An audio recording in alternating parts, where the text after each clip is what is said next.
ગુજરાતમાં local body election એટલે કે સ્થાનિક સ્વરાજ્યની ચૂંટણીનું બ્યુગલ ફૂંકાઈ ગયું છે અને આપણે અત્યારે છે સંત સાક્ષર અને સરદારની ભૂમિ એટલે કે નડિયાદમાં પ્રથમ વખત કોર્પોરેશનની ચૂંટણી યોજાવા જઈ રહી છે. અત્યાર સુધી નગરપાલિકાની ચૂંટણી યોજાઈ છે અને 13 વોર્ડના 52 જે કાઉન્સિલરો છે એ ચૂંટાઈને આવ્યા છે. આ વખતે પ્રથમ વખત જે છે એ 13 વોર્ડમાં જે છે 52 કોર્પોરેટરો ચૂંટાઈને આવશે અને આજે ભાજપ દ્વારા 52 ઉમેદવારોને જે ગત રાત્રિએ જે ઉમેદવારોની લિસ્ટ જાહેર કરવામાં આવ્યા હતા અને એ લિસ્ટ પ્રમાણે આજે ભાજપના 52 જે ઉમેદવારો છે તેમના દ્વારા ઉમેદવારી પત્ર એક સાથે ભરવાનો જે પ્રોગ્રામ છે એ કરવામાં આવ્યો હતો. મોટી સંખ્યામાં 52 ઉમેદવારોના ટેકેદારો છે સાથે જ તેમના સમર્થકો છે તે પહોંચ્યા છે ઉમેદવારી પત્ર ભરવા. આપણી સાથે અત્યારે એ લોકો જોડાયા છે જે ઉમેદવારોના જે સમર્થકો છે ટેકેદારો છે આપણી સાથે જોડાયા છે. આપણે એમની સાથે જ વાત કરીશું કે કેવો માહોલ છે. આપનું નામ શું છે? શિવાની પટેલ.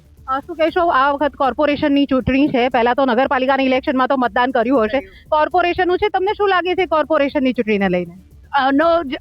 બહુ જ સારું એવું રિસ્પોન્સ મળ્યું છે. અમને બી આશા હતી કે અમારા વોર્ડમાંથી અમારા ભાઈને મળે અને એ બી મળ્યું છે. એની લીધે અમને ઉત્સાહ વધારે છે.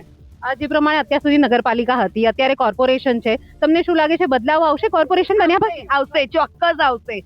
અમને વિશ્વાસ છે કે આવશે. અમે જ ફોન કરીએ છીએ અને અમારું બધું જ કામ પૂરું થાય છે એટલે અમે આટલા બધા ભેગા થયા છે. સવારે 9 વાગ્યાના અમે ભેગા થયા છે. હજુ બી ઊભું રહેવાનું થશે તો બી અમે ઊભા રહીશું. એટલો ઉત્સાહ છે. ઉત્સાહ પાછળનું કારણ તમારા કામ થાય છે એટલા માટે નહીં, બધું જ વિકાસ બી એટલો થાય છે. નડિયાદમાં વિકાસ બી એટલો છે. તમે કોઈને બી કશું બી કામ હોય ને કોલ કરો, બધું જ કામ પૂરું થાય છે એટલે ઉત્સાહ છે. નડિયાદમાં કયા કયા વિકાસના કામો તમે જોયા છે અત્યાર સુધી થયેલા? અમારા જ પોળની બહાર નીકળી અને ખેતર તલાવની બહાર વોકિંગ નું થયું છે, છોકરાઓને રમવાનું થયું છે. એવી રીતે બધા એરિયાની બહાર બધું વિકાસ જ દેખાય છે. બીજું કશું એ નથી કે ના નથી થયું, બધું વિકાસ જ છે. આ વખતે આમ આદમી પાર્ટી પણ છે અને એ લોકો પણ કીધું છે કે 13 વોર્ડમાં અમે પણ ઉમેદવારો ઉભા રાખીશું, પણ અત્યાર સુધી એવું કોઈ યાદી બહાર નથી આવી. પણ કોંગ્રેસ પણ સામે 13 વોર્ડમાં બધા ઉમેદવારો ઉભા રાખવાના છે ને કેટલા ઉમેદવારોએ તો ફોર્મ ભરી પણ દીધા છે. શું લાગે છે આમ આદમી પાર્ટી અને કોંગ્રેસના ઉમેદવારો વિશે શું કહેશે? એ વિશે હું વિરુદ્ધમાં તો કોઈને નહીં બોલું, પણ મને એવું વિશ્વાસ છે કે અમારો ભાજપ જીતશે. વોટ પર ચોક્કસથી જે ટેકેદારો અને સમર્થકો છે એમનામાં ઉત્સાહ જોવા મળી રહ્યો છે. અત્યારે આપણે બીજા જે સમર્થક છે આપણે એમની સાથે વાત કરીશું. આપનું નામ શું છે? મારું નામ સ્વાતિ પટેલ. જે પ્રમાણે અત્યારે તમે આવ્યા છો મોટી સંખ્યામાં, કારણ શું અહીંયા આવવાનું આટલા સમય સુધી રોકાવાનું? કારણ કે અહીંયા અમારા બોરમાં બધો વિકાસ, બધી આજુબાજુ બધા વિસ્તારમાં વિકાસ સારો એવો કર્યો છે એટલા માટે અમને એટલો વિશ્વાસ છે કે આટલા બધા જણ આવી રહ્યા છે. કોંગ્રેસ દ્વારા એવા આક્ષેપો વારંવાર કરવામાં આવે છે કે વિકાસ નથી થયો, કે રોડ રસ્તાના પ્રશ્નો હોય, કે ખાડા પડી ગયા છે, કે કઈ ને કઈ ભ્રષ્ટાચાર થયો છે, એવા આક્ષેપો કરવામાં આવે છે. તમને શું લાગે છે એ વિશે? ના, એ ખાલી જુઠ્ઠું કહ્યું હશે. બાકી અમારે અહીંયા ગાડી ગટરનું હોય તો બી તરત એક ફોન કરે તરત આવી જાય છે. લાઇટનું હોય તો બી આવી જાય છે. કોઈ બી પ્રોબ્લેમ હોય છે તો તરત આવી જાય છે. એ પછી એમનું માનવું એવું હશે, બાકી કામ બધું કરે છે. તમે કયા વોર્ડમાંથી તમારે મત પડે છે? વોર્ડ નંબર 6 માંથી. પહેલા કયા વોર્ડમાંથી પડતો હતો? અહીંયા આ 6 નંબર 8 વોર્ડ નંબર. કારણ કે કોર્પોરેશન બન્યા પછી હા, એટલે 8 માંથી. તમારું જે વોર્ડ જે છે એમાં વિકાસના કાર્યો થયો છે? તમારા જે અગાઉના જે કાઉન્સિલર હતા એમણે વિકાસ કર્યો છે તમારા વોર્ડમાં? અમારા કાઉન્સિલર આ જ હતા ને એમણે ખાસો એવો વિકાસ કર્યો છે. મેં તમને કહ્યું કે ભાઈ ગટરનું હોય કે કોઈ બી પાણીની મોટર બંધ થઈ ગઈ હોય તો બી એ પ્રોબ્લેમ એમણે સોલ્વ કર્યો છે. ચોક્કસથી કાઉન્સિલરોએ પ્રોબ્લેમ સોલ્વ કર્યા છે. જે સ્થાનિકો છે એમના આપણી સાથે અન્ય એક છે, આપણે એમની સાથે વાત કરીશું. આપનું નામ શું છે? નંદા પટેલ. નંદાબેન, શું કહેશો, કોર્પોરેશનની ઇલેક્શન પ્રથમ વખત યોજાઈ રહ્યું છે, નગરપાલિકાનું ઇલેક્શન તો ઉત્સાહ કેવો છે લોકોના? બહુ જ સરસ છે. એમને બહુ જ સરસ રિસ્પોન્સ આપ્યો છે અને કામકાજ બી એમનું સરસ છે. હા, વિરોધ પાર્ટીઓ કદું કહેતી હોય તે એમનો વિષય છે. બાકી એ લોકોએ તો હંમેશા આક્ષેપો જ મૂક્યા છે ભાજપ ઉપર. ભાજપે તો કામ કરીને બતાવ્યું છે. કેમ કે એ લોકો વારંવાર એવું, હમણાં જ એ લોકોએ જ્યારે ઉમેદવારી પત્ર ભર્યું ત્યારે એમના દ્વારા એવું કહેવામાં આવ્યું હતું કે આણંદ અને નડિયાદ જોડે કોર્પોરેશન બન્યું, આણંદ કોર્પોરેશનનો વિકાસ થઈ રહ્યો છે અને નડિયાદનો નથી થઈ રહ્યો. એ વિશે તમે શું દેખાતું? એમને દેખાતું નથી નડિયાદમાં શું વિકાસ થયો છે. કદાચ એમની આંખો બંધ હશે એ માટે. કયા વિકાસ જે છે તમે એ લોકોને બતાવવા માંગો છો કે નડિયાદમાં વિકાસ થયા? એ તો એમની તમે જ તપાસ કરો કેટલા બધા વિકાસ થયા છે અહીંયા. બધા બરાબર રોડના થયા છે, એ બધું બહુ થયું છે. હવે અચાનક વરસાદ પડતો હોય ને ખાડા પડે તો એમાં કઈ ભાજપ વાળા ખાડા કરવા ના ગયા હોય કે? એ તો કુદરતની માર છે, એમાં કઈ ભાજપ એ ના કરે. બરાબર. ચોક્કસથી જે પ્રમાણે સ્થાનિકોમાં જે સમસ્યા છે, કોંગ્રેસના પણ આક્ષેપો અવારનવાર થતા રહેતા હોય છે. અત્યારે આપણી સાથે અન્ય એક યુવા છે, આપણે એમની સાથે વાત કરીશું. શું કહેશો, કોર્પોરેશનની પહેલી ચૂંટણી છે, કેવું લાગી રહ્યું છે? બહુ સરસ લાગી રહ્યું છે અને બધાની એક્સાઇટમેન્ટ જોઈને પણ સારું લાગે છે કે આટલા વાગ્યા છે તો બી બધા અહીં બેસી રહ્યા છે અને સપોર્ટ આપે છે, તો સારું લાગે છે કે બધાનો આટલો બધો છે સપોર્ટ એમ. કોર્પોરેશનની ચૂંટણી વિશે તમને કંઈ ખબર છે કે જાણકારી છે? કોર્પોરેશનની ચૂંટણીમાં કેટલા કોર્પોરેટર હોય, કેવી રીતના ચૂંટણી લડાય, કેવું કંઈ નોલેજ? એવું કંઈક તો છે જાણકારી, જેમ કે કહેવામાં બી આવે છે અને જોયું બી છે ન્યૂઝમાં ખાસું બધું, એટલે એવું તો છે. એકચ્યુઅલીમાં મારી મમ્મી જ છે અત્યારે, એટલે છે થોડી ઘણી ઇન્ફોર્મેશન તો છે. શું કહેશો, નડિયાદનો જે વિકાસ જે થવો જોઈએ તો તે થયો છે કે? થયો છે, ચોક્કસ થયો છે. કેમ કે તમે જુઓ પહેલાંનું નડિયાદ કેવું હતું ને અત્યારનું નડિયાદ કેવું છે.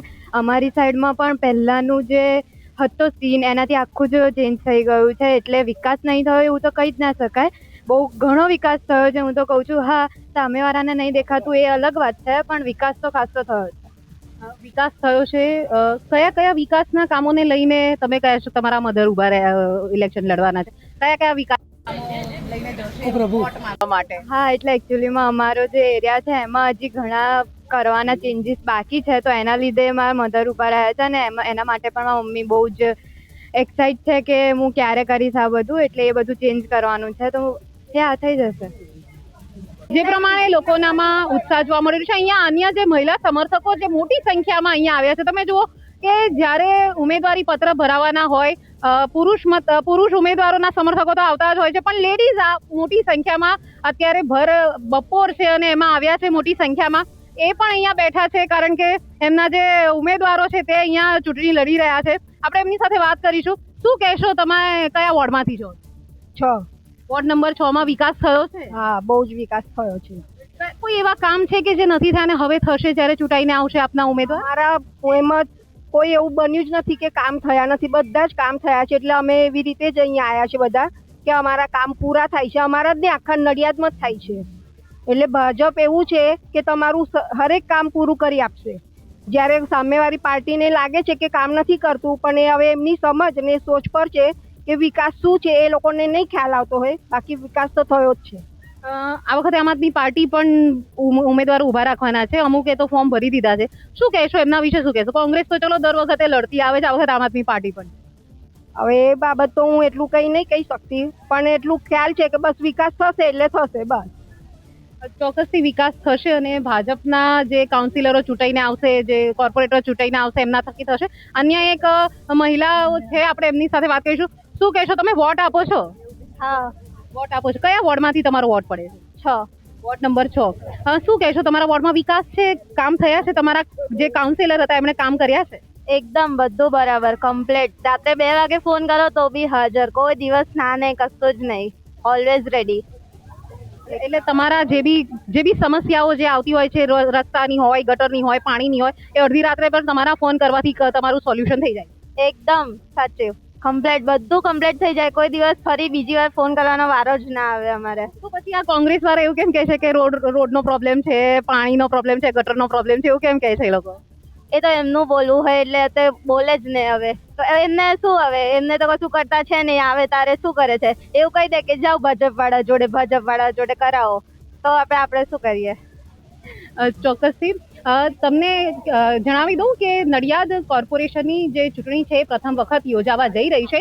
કારણ અત્યાર સુધીને નડિયાદ જે છે નગરપાલિકા હતી અને અત્યારે હવે જે છે એ કોર્પોરેશન થઈ ગયું છે અને કોર્પોરેશન હોવાને કારણે આ વખતે લોકોનામાં ઉત્સાહ પણ વધારે છે, કારણ કે કોર્પોરેશન બનતા નડિયાદનું જે ડેવલપમેન્ટ છે એ જે મોટા પાયે થશે અને નડિયાદની જે દશા અને દિશા છે તે પણ બદલાશે અને એવા આશયથી જે મતદાતાઓ છે એમનામાં પણ એક અનેરો ઉત્સાહ જોવા મળી રહ્યો છે.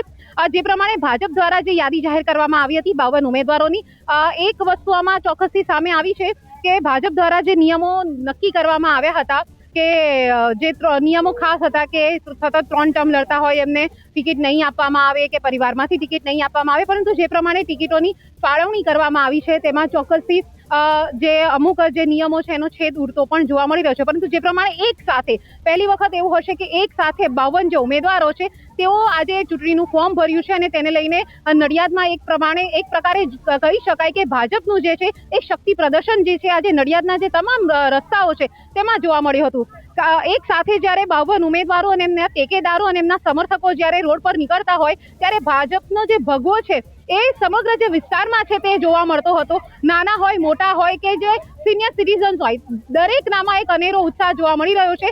અને આપણે જણાવી દઈએ કે નડિયાદ નગરપાલિકા જે છે એમાં અત્યાર સુધીને ભાજપનો દબદબો રહ્યો છે અને આ વખતે જ્યારે કોર્પોરેશન થયું છે ચોક્કસથી જે છે સીમાંકન જે છે બદલાયા છે, વોર્ડની રચના નવી થઈ છે અને એના કારણે જે છે રસાકસી અમુક વોર્ડમાં જે છે, ખાસ કરીને વોર્ડ નંબર 12 કહીએ, વોર્ડ નંબર 13 કહીએ, તેમાં રસાકસીનો માહોલ જોવા મળી રહ્યો છે. પરંતુ જે પ્રમાણે ઉમેદવારો અને તેમના સમર્થકોનો ઉત્સાહ છે તે જોતા તેઓનામાં એક આશા છે કે આ વખતે ફરી ભાજપનો પરચમ જે છે એ કોર્પોરેશનમાં થશે. સાથે જ કોંગ્રેસ દ્વારા જે પ્રમાણે પ્રતિક્રિયાઓ આપવામાં આવી છે કે નડિયાદમાં જે પ્રમાણે વિકાસના કામો નથી થતા, નડિયાદમાં જે પ્રમાણે ડેવલપમેન્ટ જે પ્રમાણે થવું જોઈતું હતું એ નથી થયું અને એ મુદ્દાઓને લઈને તેઓ આ વખતે ચૂંટણીના જંગમાં ઉતર્યા છે. ત્યારે હવે ભાજપનો જે અત્યાર સુધીનો વિકાસ જે છે એ જીતે છે કે પછી કોંગ્રેસ દ્વારા જે લગાવવામાં જે આક્ષેપોને લઈને જે મત માંગવા માટે નીકળ્યા છે તેમના જે વચનો છે તે વચનોની સાથે તેઓ જીતે છે તે જોવું રહ્યું.